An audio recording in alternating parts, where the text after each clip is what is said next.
আসসালামু আলাইকুম। আমার নাম মেহজাবিন রাহাত কাব্য। আমি তোমাদের সাথে ধান উদ্ভিদ নিয়ে আলোচনা করব। তোমরা সকলে জানো ধান এক প্রকার উদ্ভিদ। ধান হচ্ছে আবৃতবীজী উদ্ভিদ যা একবীজপত্রী।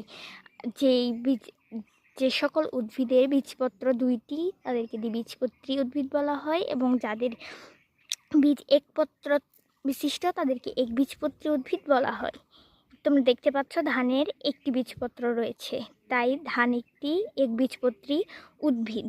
ধান একবীজপত্রী উদ্ভিদের গোত্র রয়েছে ৬৫টি। এর মধ্যে ৩৪তম গোত্র পোয়াসিয়া গোত্রে অবস্থিত ধান। পোয়াসিয়া গোত্রের অন্যতম বৈশিষ্ট্য এর পাতা সমান্তরাল। তোমরা দেখতে পাচ্ছ ধানের পাতা সমান্তরাল অ্যান্ড ধানের মূল হচ্ছে গুচ্ছমূল, যা একবীজপত্রী উদ্ভিদের বৈশিষ্ট্য। ধানের মূল গুচ্ছমূল। চলো আমরা দেখি ধানের মূল কেমন। সরি টু সে, বাট ধানের মূল উঠল না, কিন্তু আমরা জানি ধানের গুচ্ছমূল, কারণ সেখানে অনেক শিকড় থাকে। অ্যান্ড ধান উদ্ভিদের পাতা 3 ভাগে বিভক্ত।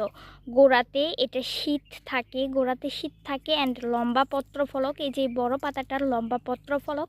অ্যান্ড লিগিউল, এই শীত এবং পত্রফলকের মাঝখানে এটি হচ্ছে লিগিউল।